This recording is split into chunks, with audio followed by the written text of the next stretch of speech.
Perfect. Okay, thanks, James. Okay, so welcome to DigiRen. This is our second meeting of the year, 2nd of April, on a lovely sunny day. And unfortunately, we've lost one of the nation's weather reporters, haven't we? Carol Kirkwood has left the building, so we're all relying on Sean Batty for the weather now. But it looks gorgeous outside today, so glad that we're all here to speak about this.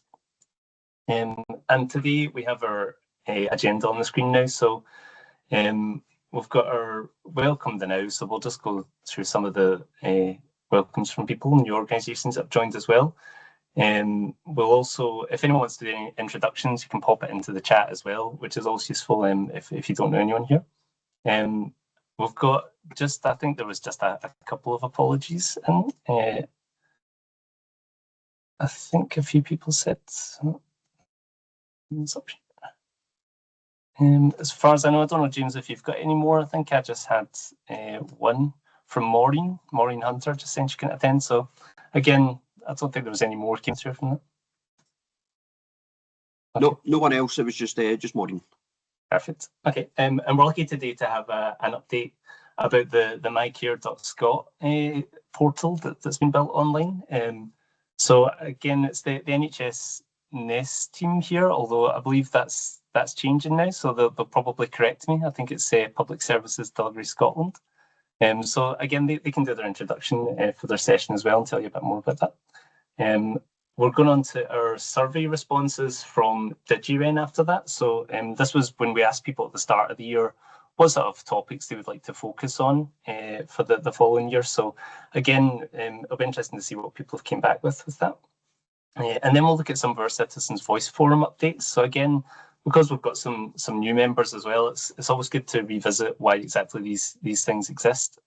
So we'll have a look at that as well. So that's our three different areas: our DigiZones, our digital champions, and our e-quality access recycling project with Pashidu.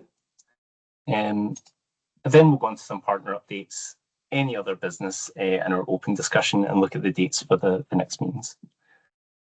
So just moving on to the next slide. So this is a welcome to some of our newest members. So the Renfrewshire Carers Centre, Paisley Housing Association, Ofcom, Virgin Money Foundation, Skills Development Scotland, the Family Fund from the Discover Digital team, and Social Ludo. So this is some of the people that have just joined following our last meeting. So again, welcome to DigiRen. I hope you find these sessions useful. And again, if you do miss anything, or if you're not able to attend any of them, like I say, you can catch up on the Engage YouTube channel. And we do try to keep these focused on topics, so you can skip ahead to parts you might want to see as well. So without further ado, I'll pass you over to our first presentation session of the day. So it's looking at the mycare.scot update. I think I've got it down here as Caroline Madams, but it's going to be, I think, Ricky Iversole, is that right? And Alice that's leading this one. So I'll stop sharing screen now and let you pass over. Perfect. Thank you. Can everybody see my really ugly PowerPoint? Great, fantastic. So just quick intros. My name's Alice Cadogan. I am the version of Caroline, aka the Senior in Comms and Engagement Lead that works on the was formerly NES, now PSD digital front door program that are putting together and delivering mycare.scot. Emphasis on the engagement, I think, today.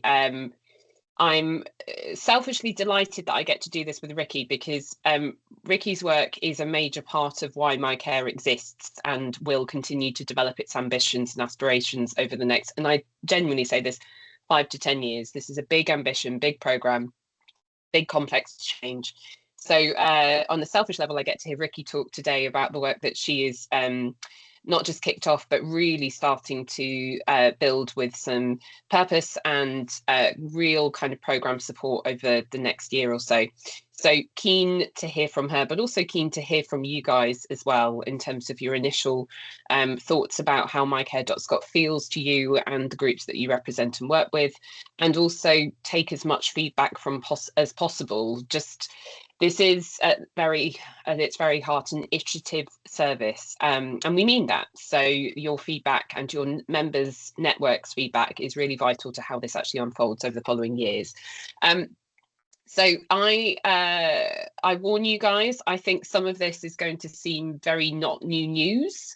I think there's been a fair enough big chat in the press for the last 6, 7, 8 months about it. So forgive me if I'm telling you to suck up and repeating some information.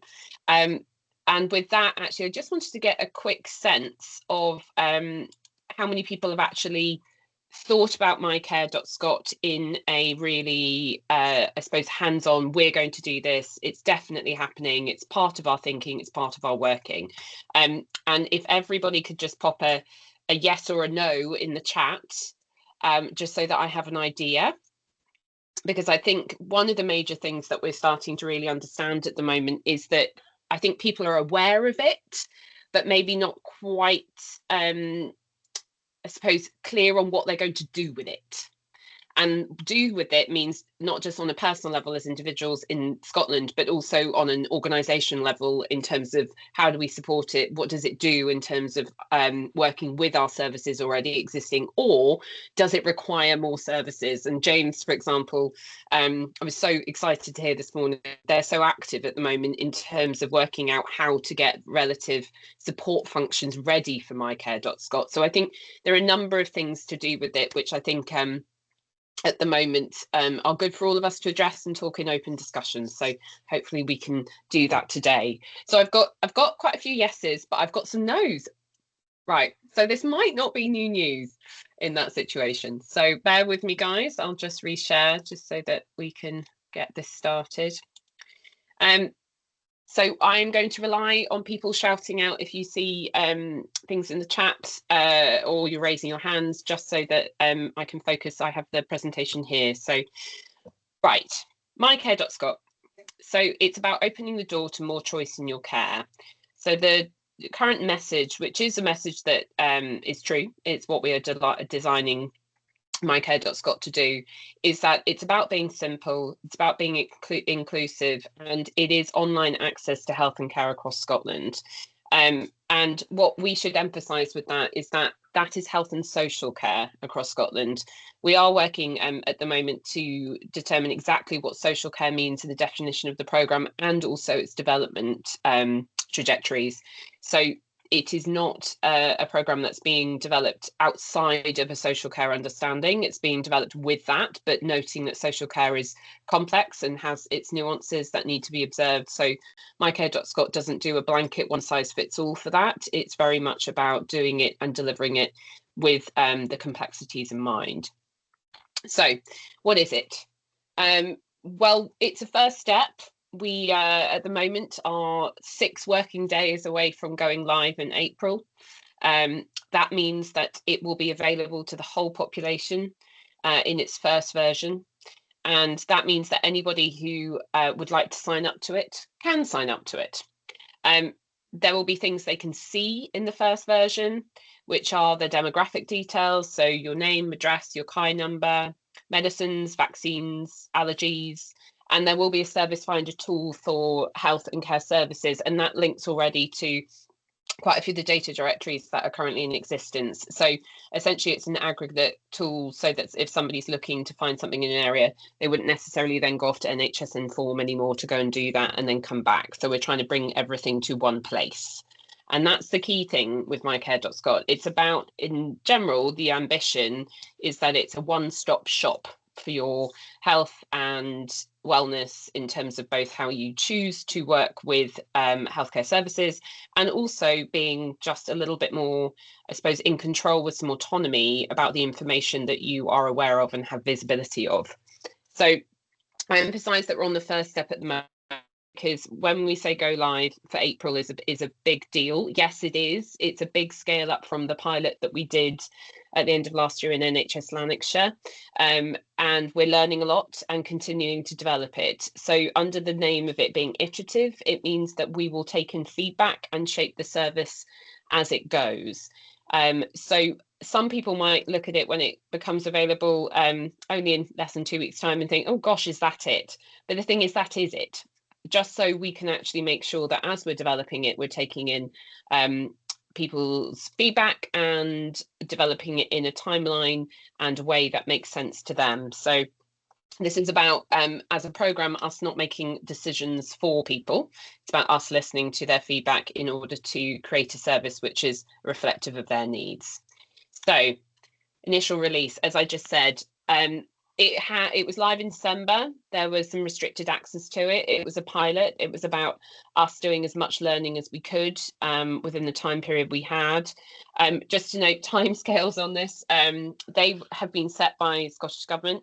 I wouldn't say that they are completely politically fueled. They're not, but I think there is a desire for everybody in terms of digital access for us to be far more ahead of the game in that. And obviously noting NHS England has had their app up for a while now.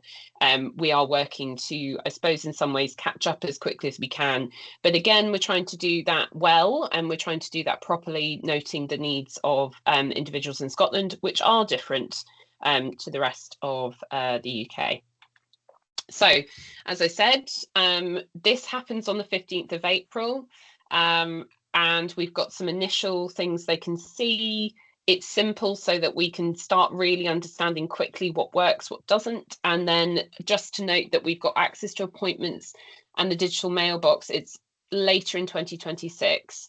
And this is because we are looking to support health boards, just essentially having some implementation time, being able to be ready for future changes. So as we go out to the whole population, we're also trying to, as we said, support a extremely large workforce, to which this is a good game changer, but in its first instances will require them to be a bit familiar with it. They might need to work a little bit differently over the next few months as we change certain things, like individuals being able to view their own appointments, etc. So it's just a case of really trying to ensure the rollout is sensible. In addition to, as I said just before, we consistently develop and iterate it as we get users' feedback as these stages are rolled out. I will not go into all of these. I'm really delighted that the meetings are recorded and we can share the slides afterwards. That's fine. But, you know, it's all built on the basis of that there is benefit to doing this, that this is not tech for tech's sake. Actually, I think mycare.scot is the platform. The web service is a really small part of the transformation puzzle. This is really about us actually taking a look at health and care, health and social care, and health care and social care services, and really considering the world in which we all now live in, which is very digitally minded and driven, and how we can actually create an experience for individuals which connect all of those pieces together in a way that makes sense for them. So as I said, these benefits will change, I think, as well, as we do roll out and we do change the service with user feedback. So I think these are a good starter for 10. I think you guys will appreciate things like consistent data for one, and also really understanding that, you know, we're trying to support the system as well. We're trying to support our colleagues in those settings, working more efficiently, and really, I suppose, having a better relationship between individual patient and healthcare professional, because they have better visibility potentially, or just greater consistency. And I'm thinking already about instances from some of our user feedback panels at the moment, which are around, I'd love to have one conversation and not 7. So just a sense of a healthcare record being shared between those 7 different healthcare professionals that they have support from, and that is said once and once only. So that's one example of it on a user level, which we hope we can deliver on. So there's some benefits to the general public. We've said a lot around empowerment. We really want mycare.scot to be supportive of people feeling like they have more control over their information. We're really focused on inclusion, trying to make access a lot simpler. Again, another user piece of feedback I remember is that a gentleman said, it's all being well, being told to look at look at a leaflet, but my library where the leaflets are 62 miles and 2 ferries away. So I think that's one aspect of us actually both thinking, right, okay, how can we make sure digital access is available for people that want to use mycare.scot, but also seeing that mycare.scot could be the reason why somebody could access this who may not have been able to before. So I think there are some good benefits that we can start feeling confident about, but at the same time, you know, good reason why we're here today, which is we will need to work with networks like DigiRen in particular to bring these benefits to life. I'm going to hold off on these because I think Ricky will speak much more to this as she gets into the details of social care in particular. But just so that you guys know that this is in mind, this is not a programme or a service which is being developed completely in a vacuum at all. So longer term ambitions, lots, but as I said, we are on a first step of the journey. So we are trying to be sensible about producing web services and also a mobile app later this year, which actually work, which means that they will develop slowly and therefore hopefully slowly, but to a standard, which means that we can start to absorb them in our everyday in ways that make sense to us. There are things on here which are really difficult, and the delivery and development teams are really challenged by them, and that's purely because of legacy systems that we have within Scotland. NHS England, people would say, oh, but they got over their problems. Yeah, they did, but we're building a service which is actually more, in terms of its longer term plan, extends much further than just healthcare and will be working to support much more public service aspects, social care in particular, and it's about providing that centralised place. So it really is a front door. So you access mycare.scot and you are able to go and work with lots of different things in one place, and that goes far further than anything in existence at the moment in Wales or England, for example. So it's a big ambition, but a challenge that we're absolutely keen to take on and deliver on really well. So engagement at the moment, just a really quick oversight in terms of who we're working with. So at a national level, health boards, we have a national implementation community, which has digital leads in the health boards and also comms leads, in addition to slightly different representations, clinical and so on. Obviously, our usual partners, SNAG, COSLA, PHS, wider primary care, but at a board level, they are looking at their staff, HSCPs, GP practices, community care settings, and the crucial one at the final end, which is third sector partners, which is a number of which is kind of provoking a number of conversations at the moment, because even at a national level, we are not working, as I said, in a vacuum. So actually, we're looking at how we can support the individuals and groups beyond what I would say are purely healthcare settings or healthcare focused. And social care is a big part of that. So at the moment, programme level, being completely transparent, we are focused on getting this current service out to the whole population in April. We're looking to try and get as many learnings from that as quickly as possible, but we're doing that in a line of sight with particularly social care and rollout to a much more, I would say, active group level over the next year. So I'm hoping that gives you guys a little bit of explanation about why I'm excited to be here today, because I really see that DigiRen will be a big part of that that second half of rollout. So I'm here to listen and learn, actually. And as I said, on a selfish level, excited to hear from Ricky. So Ricky, I'm going to pass over to you, if I may, to do this one, which is all yours. Thank you. Robert, can I just check, because, you know, I have chaired many meetings and, you know, I look at the clock and then I go, oh, no. How much time might I have? Because I know you've got a long agenda.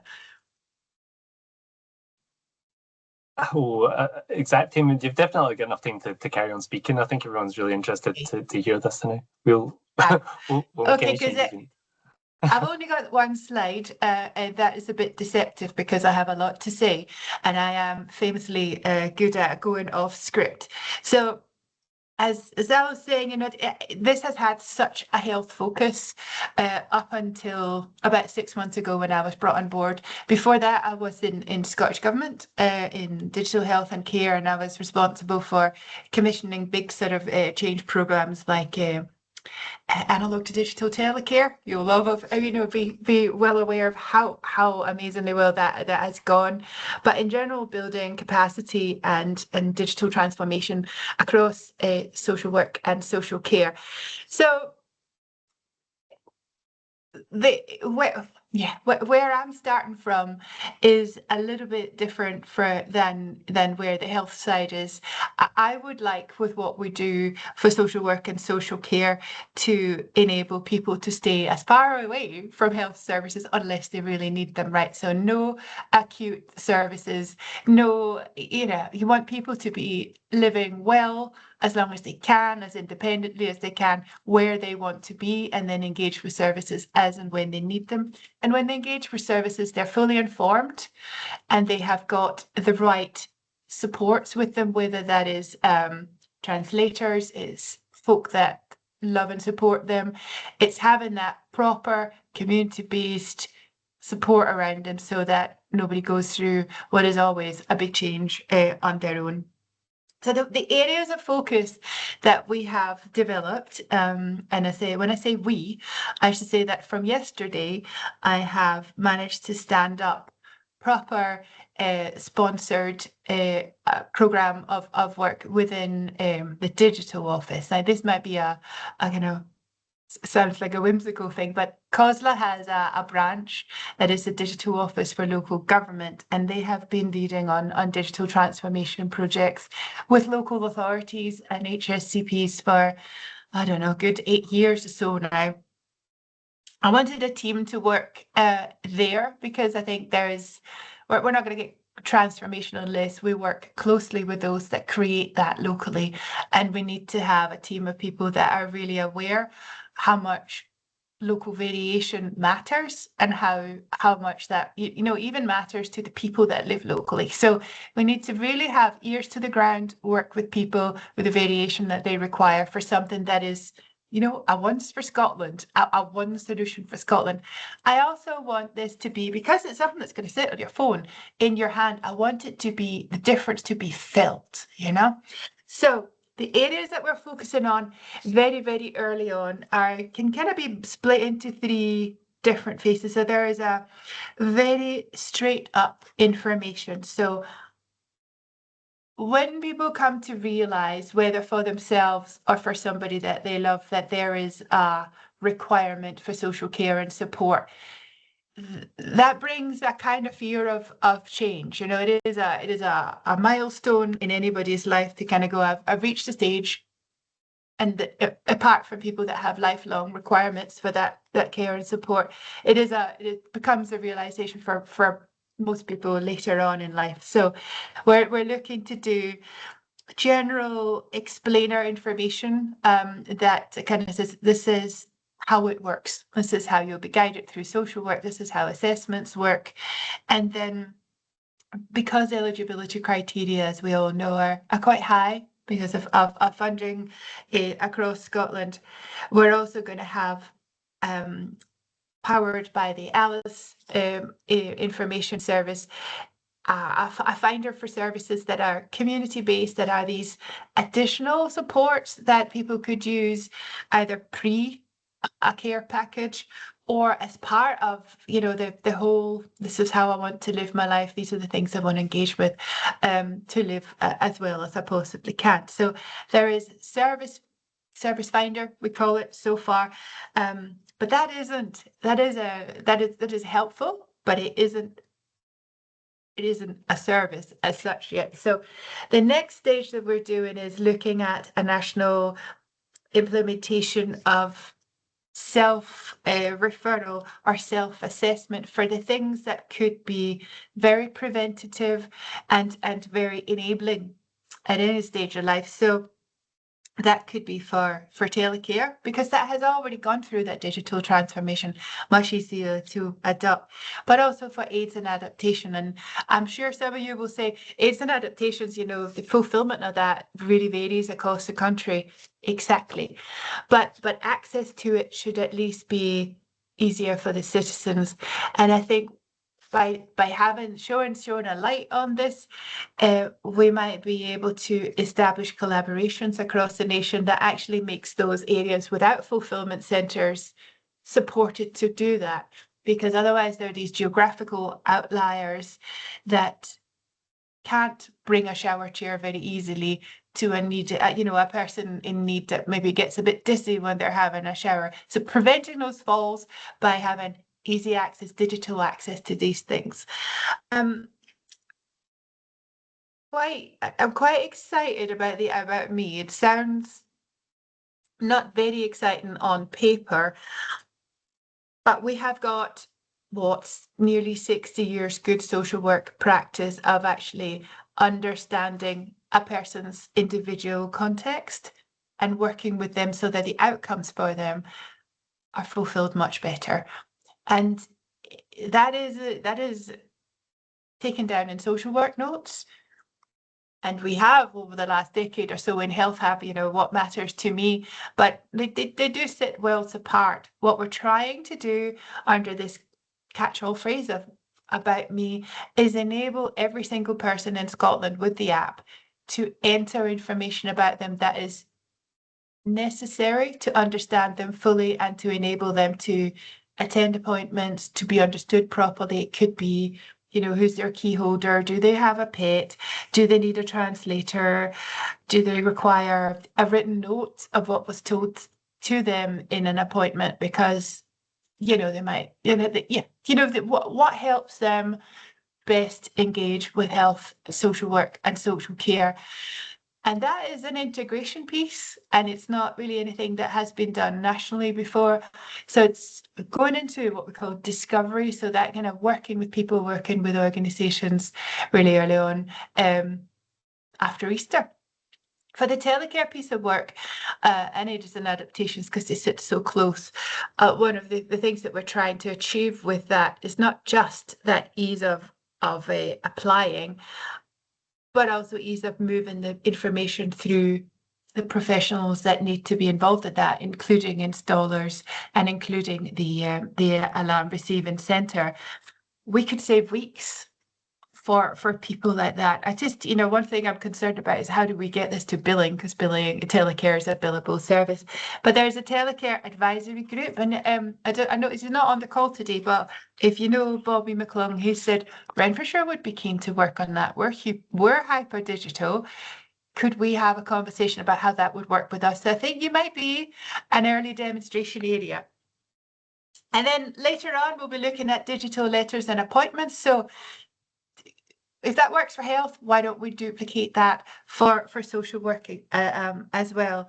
And then we want to be able to unearth information that sits in local government systems, such as, you know, if you can go on the app and see who your GP is and what medication you're on and when the office is open.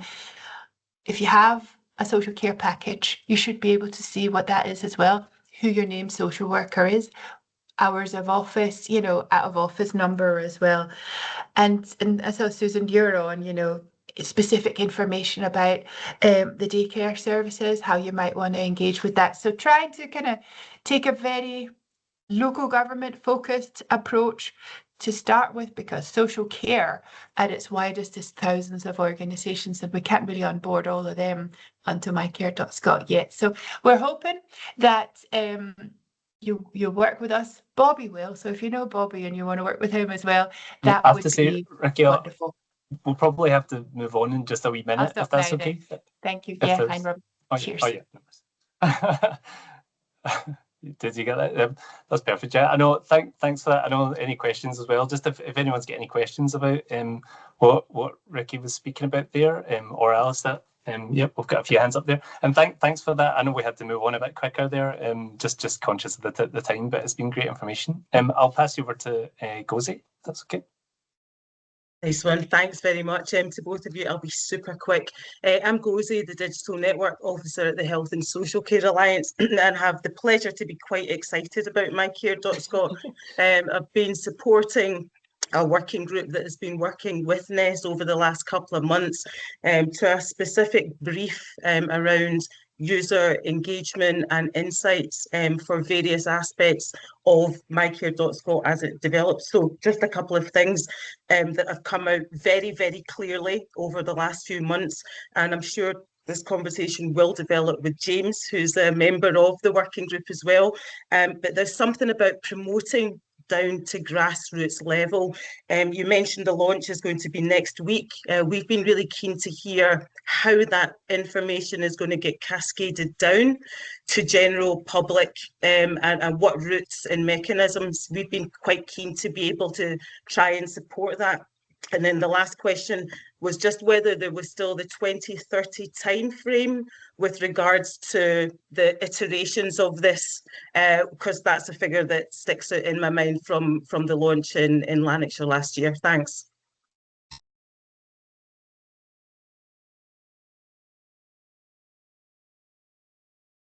Oh, so I was hoping you would answer that one. But the good, yeah, I think they're still expected to be funding until 2030.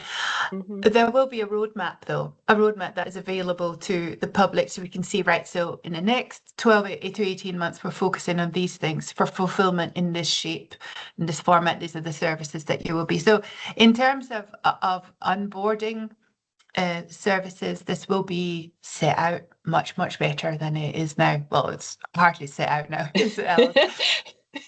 Thanks, Ricky. I was too slow to unmute myself. I apologise. Gozi, well, Ricky slightly still steered my thunder in the sense that, yes, we have a rollout map. Yes, it's going to be published. Yes, it will be in the public domain. It's in the hands of Scottish Government. So whilst we're commenting on it and able to guide in terms of what it contains, the usual election guidance, etc., has meant that its actual publishing has been delayed. What I would say is that the rollout map is sensible from my understanding and does adhere to promises made. I would ask everybody to buy into the sense that we don't want to do anything quickly and therefore wrong. And so I think people would be potentially expecting it to be a much more quickly rolled out service, but that just isn't possible, noting the complexity of what this actual the asks actually are in terms of unification into one place.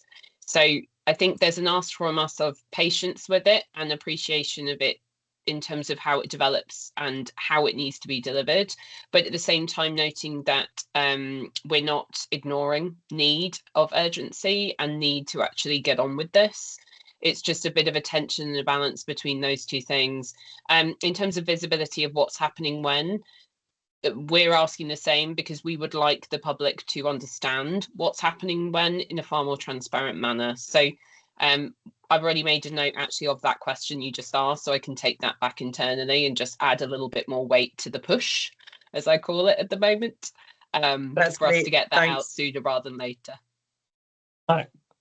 Thanks, Alice, as well. I know James and Alan have still got their hands up. James, do you want to come in quickly? Because I think we'll need to move on fast as well. Yeah, just very quickly, just to say thanks to Gozi for introducing us to the NHS team through the involvement with the Digital Citizen Panel. And for me, this is very much a digital by choice and not digital by default. The fact that the traditional communication methods, I understand, will still remain for those that wish to use them. Will. Yeah. But it's very much, this is a great example of digital by choice and not digital by default. That's exactly it, James. Beautifully articulated. We'll be stealing that line. Thank you. Excellent. Nice one. Thanks, I'll pass James. you over finally to Alan, if you want to get the last word in here. Hi, thanks. I just wanted to ask about one aspect of the MyScot. I think you mentioned, the slide mentioned proxy delegated access. Is that to allow unpaid carers to view information about the person they care for? At some point, yes. I will be upfront. You guys will know as well. That's so hard to do. And we have all sorts of competing positions on what proxy access means and also how we deliver it. And at the moment, there is actually more of a concern around who controls the decision on who gets proxy access and who doesn't. So there's not one obvious outcome. All I would say at the moment is party line is it's being explored. Reality line is we know it's needed. We're just trying to work out how to do it. Excellent. Thanks for that. I hope that got a good answer for you there, Alan, as well. That was good. I'll move on now to the next thing. And thanks again, Alice and Ricky, for speaking. Thank you, guys. I'm going to drop off. Do share, I'll share slides and so on, but future questions, I know Ricky popped her info in the chat. We're always here. And Gozi, thank you, because really nice to see you. Excellent. Thank you. Thank you. Okay, I'll move on now to the some of the survey responses from our February meeting, just to catch up on what our focus is going to be. So I'll be quite quick with these. So just looking at the topics we got here, digital skills and online tools were the clear winner here. It's obviously great to see, because it's something we try and include wherever possible for new things that people can use. So we'll continue to do that throughout the year in our meetings and our email updates. There was also an interest in digital health and wellbeing, which is great for sessions like this, online safety and digital accessibility. So we've noted these for future planning as well. Did see that AI took a bit of a back seat in the focus this year. It had a much higher score last year, so I think people might have a view in that they could put on the comments. I think it might have been partly because we covered it quite a lot last year, but also just because it's so prominent in the media. Maybe everyone just wants that to settle a wee bit before we go back to it again. And connectivity actually came in last on the focus. So although we're not going to give it much of a coverage in the future meetings, obviously this is the last year of the analog to digital switchover, and I can say that I've personally seen an uptick in people asking for support about it. So it might be something that is a stronger focus for people later in the year.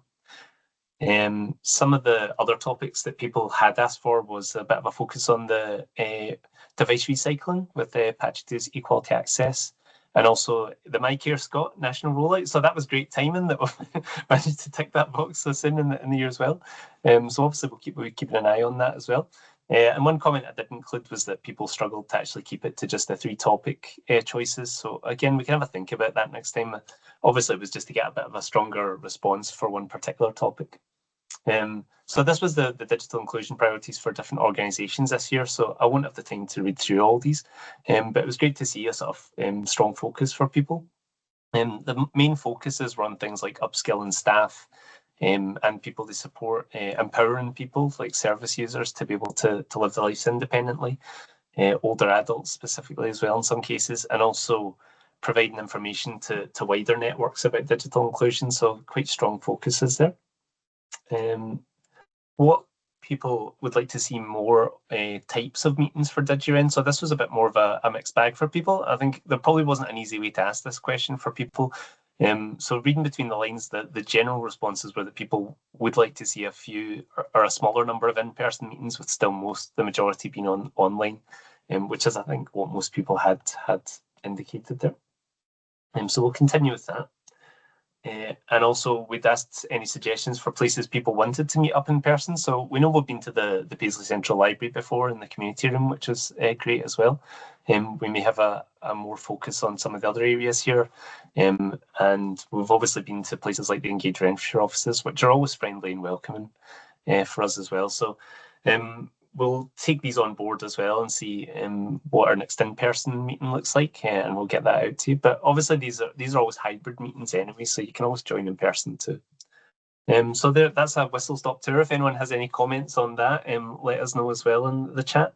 And I'll move on to the Citizens Voice Forum updates, and I'll pass you over to James. Thanks, Ross. Yes.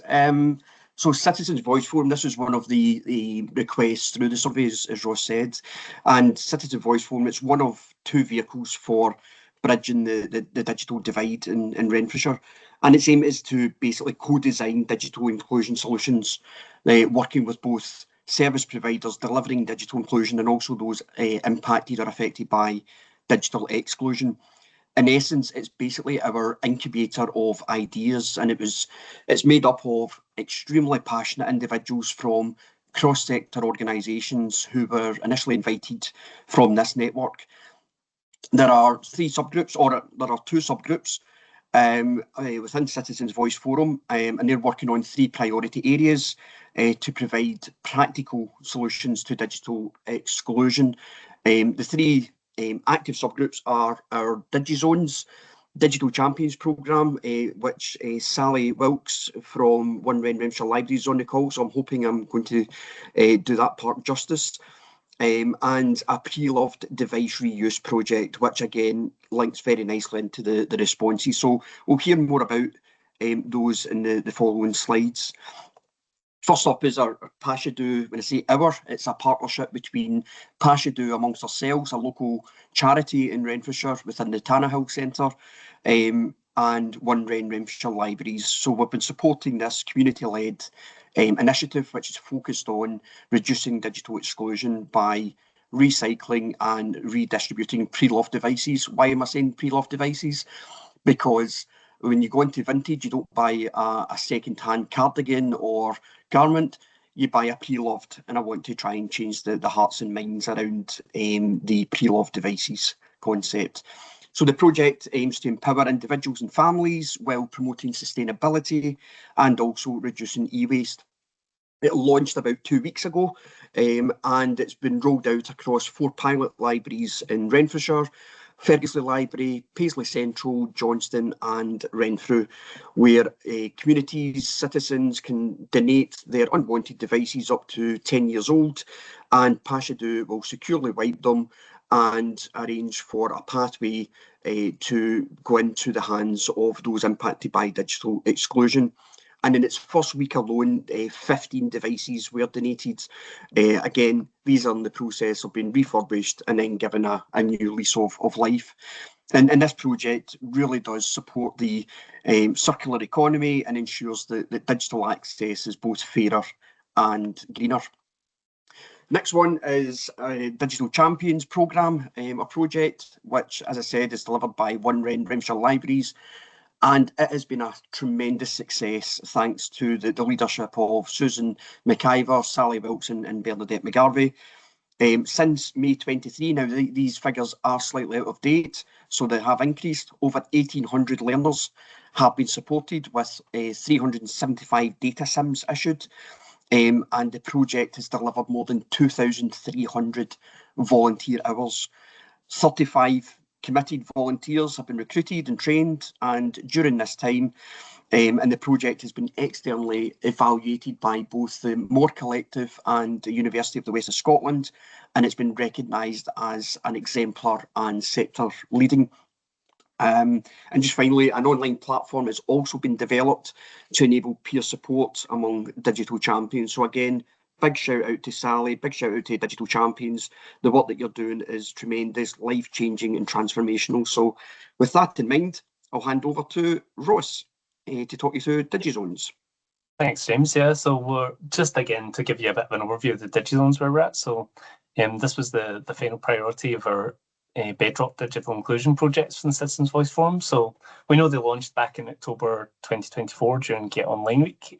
These are our community-based hubs offering free access to digital support. So they provide the sort of core things like internet connectivity, devices like laptops and tablets to use in digital skills training. So again, we've got 22 venues available, including the Scoopmobile across Renfrewshire, and they're designed to be welcoming, accessible and embedded in the heart of our communities. So why do they matter to people? They're more than just access points. They're part of our strategy to bridge the digital divide and tackle poverty and inequality. So it was a cross-sector subgroup that helped co-design this approach from concept to delivery. And this includes the branding, marketing, the evaluation framework to evidence impact.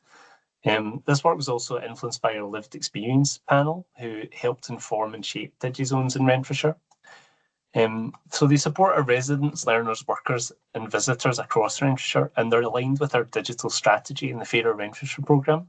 So they offer equitable access devices to support sustainability and reach remote areas through mobile outreach. So basically, this approach ensures that people of all ages and abilities can benefit.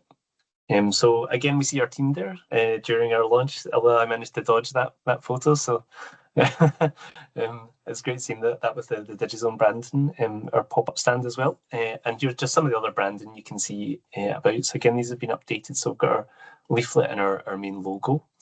We also have the Wi-Fi availability stickers and also some feedback cards and things people can use. So these are the sort of materials that are out there in our next onboarding session. Any new DigiZones will get these as well. So they should be quite visible. So our updated stats for the complete of last year was, again, I'll let you read through some of these yourself. So again, it was just over 96,000 visitors, 820 training sessions that were delivered. More than 980 hours of digital champion sport. So again, we know that's actually increased now based on some of James's feedback as well. 43 devices were bored during that time. And again, just looking at things like how much public devices have been accessed in Wi-Fi sessions, we're into the tens of thousands. So again, we know that the numbers do reflect this growing demand. And it does bring value to the hubs. And again, we've got some graphs that are really interesting in the report. I say really interesting, unfortunately, I can't show you them, so you're just going to have to imagine them now.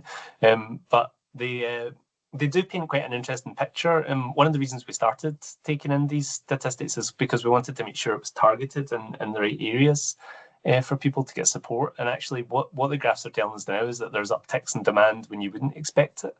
In different areas, so it'll be quite interesting for us to look at that and see what sort of support we can provide in the coming years. And also, again, just some of the written feedback from our DigiZones. Again, I know I won't have time to read through these, but quite varied stories about people getting digital skills support. And I think it really drives home the point that it's not really something that you could do without having these kind of hubs and this kind of network in place. You do read about people being sent to different areas from different organisations. This is exactly what we want the DigiZones to do, to be sharing information and collaborating with people. So it's great to see that this has helped people and I kind of, again, go back to that one-stop shop kind of idea of support leading to good outcomes for people. So great to see the impacts there. We did get some recommendations for our DigiZones. So again, just rounding it up, it was the most important point, I suppose, was if you expand every part of the DigiZones, it's going to help support the region. So literally every part of them was helping people. So it just needs more expansion. And again, keeping that single digital inclusion front door so that people understand what sort of support they'll get.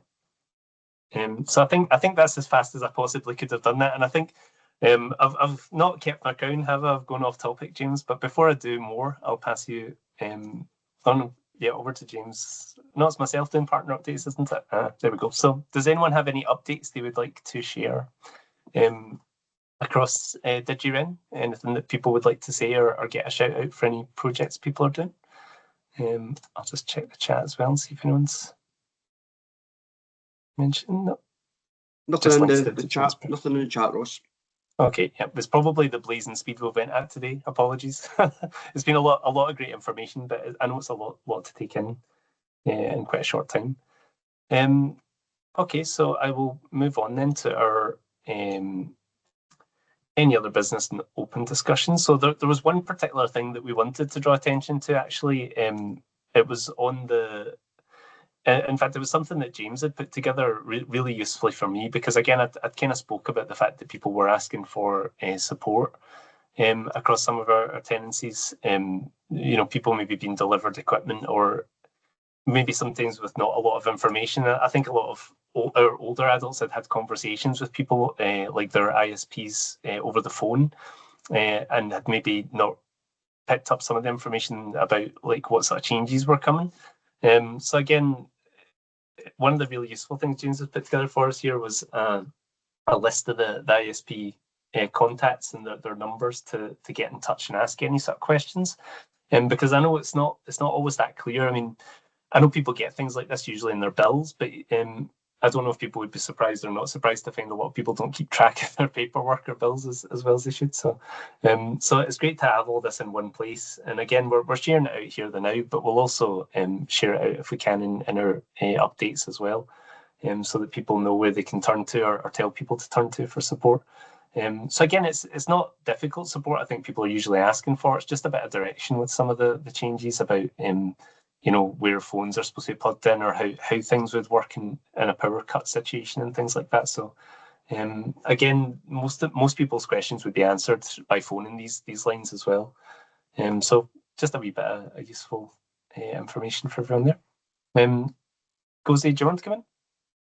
Yeah, thanks very much for that. That's really useful, Robin. I think the important thing is as well at the moment, at this stage in the switchover, there is a bit more of an emphasis on the ISPs have done a certain amount of back and forth with what they consider vulnerable or harder to reach customers. So it very much is now a case of like catching people who might but not benefit or suffer indeed from the transition if they're not in touch with their people. So thanks for sharing that.